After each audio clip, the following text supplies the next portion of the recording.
This week, we are bringing back our series, How to Adult, a refresher course for our daily lives. And we're going to kick it off by talking about how we can feel happier and less stressed. We brought in psychotherapist Niro Feliciano. She's the author of This Book Won't Make You Happy. It's a great title for a book. The font, though. She's here to share how we can all find a bit more contentment. So good you're so happy you're in. Thank you. Oh, thank you for having me. So let's start here. I mean, content and happy, you kind of hear them and they sort of sound the same, but you maintain that they are different. How so? They are different, and the title is a little tricky because the book is going to make you happy, but it's a different kind of happiness.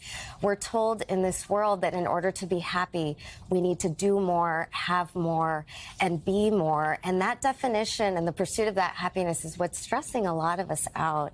And contentment is more subtle, but it is powerful and sustainable, especially during times of challenge and uncertainty. It's more about appreciation type of happiness. Appreciating what you have. That's right. So we should strive for contentment, not necessarily happiness. Well, we can have both. Okay. And I think contentment recognizes that there are goals that we want to pursue, but we want to balance that by looking at the good, the joy every day that we can find in the journey, not just myopically focusing on that goalpost. And I feel like so often you have those goals. You know, you want the new house, you want the new job, but then you get the new house and you're like, okay, now I want to redo the whole house. And then by the time you redo the whole thing, you're like, okay, I want another house. Is that kind of the problem? You're always striving and never really appreciating the moment? That's absolutely right. That's actually called the arrival fallacy. It's that statement that when I get fill in the blank, then I will be happy, whether it's the new house or the new job or the partner. But we don't always recognize that when we get there, there are challenges.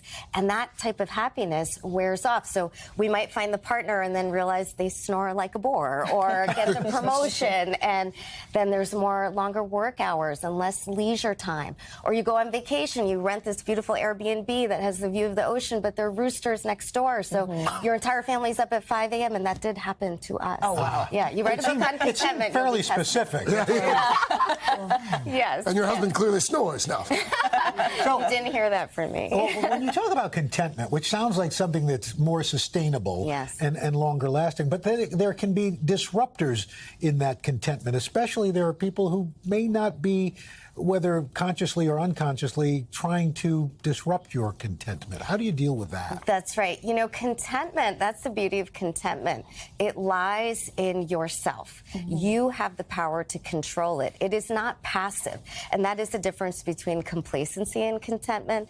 Complacency is kind of this passive approach to life. I don't want more. I'm kind of just going through the motions. You're settling. That's right, you're settling. But contentment, you actually have the power to control your emotions and your moods.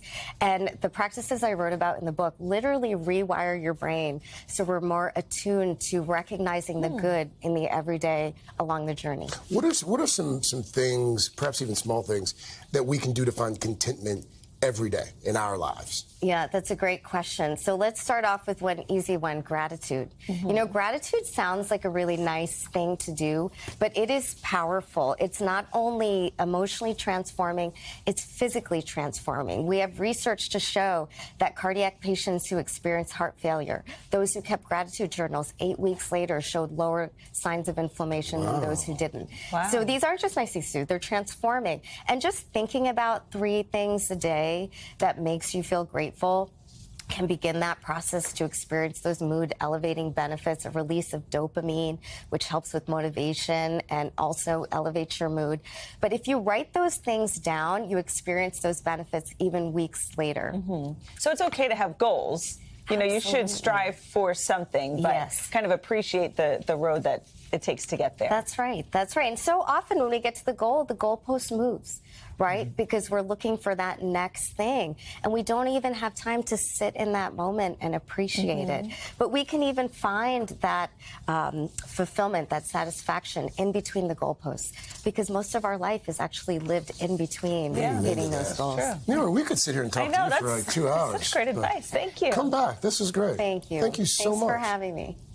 Niro, thank you. And still to come. Look how present you were right there. I was zoning in. The next goal. Wow.